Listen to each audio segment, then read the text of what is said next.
আসসালামু আলাইকুম। কেমন আছো বন্ধুরা? আশা করছি সবাই ভালো আছো।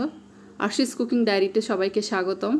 তো আজকে আমি তোমাদেরকে আলু ছাড়া কিভাবে সহজ উপায়ে ছোলা বোনা করা যায় তার একটি রেসিপি তোমাদের সাথে শেয়ার করব। আশা করছি সবার ভালো লাগবে।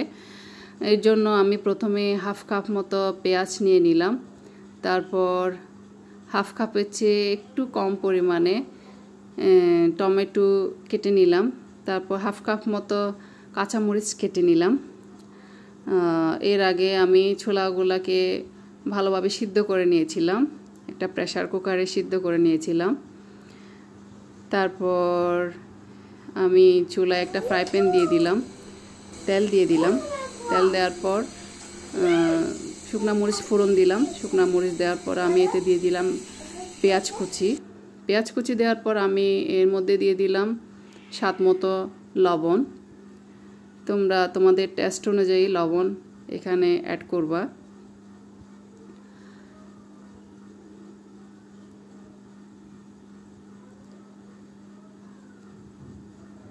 লবণ দেওয়ার পর আমি এতে দিয়ে দিলাম আদা রসুনের পেস্ট দেওয়ার পর আমি এগুলোকে ভালো মতো নেড়ে দিলাম যাতে আদা রসুনের কাঁচা গন্ধটা চলে যায়। তারপর এগুলোকে খুব ভালোভাবে নেড়ে দেওয়ার পর আমি এতে দিয়ে দিলাম টমেটো আগে থেকে কেটে রাখা টমেটোগুলো দেওয়ার পর আমি ভালোভাবে এগুলোকে নেড়ে দিলাম যাতে ভালো মতো কষে। তারপর এর মধ্যে আমি দিয়ে দিলাম হলুদ গুঁড়া 2 চা চামচ পরিমাণ।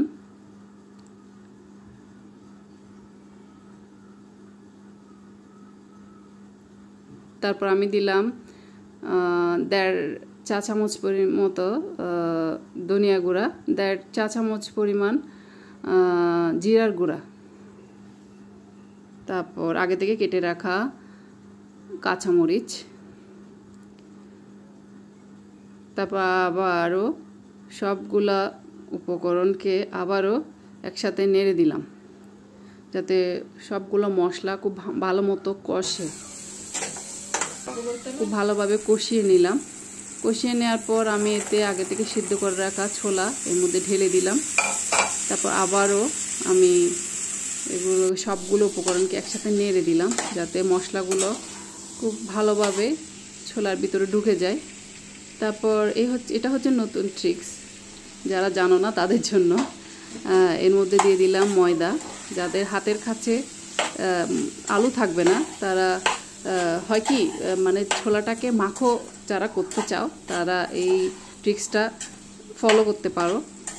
ফলো করার পরে যাতে মাখো ভাবটা চলে আসবে ময়দাটা দেওয়ার পর আর কি। ময়দাটা দেওয়ার পর সবগুলো উপকরণকে একসাথে মিক্স করে নিলাম।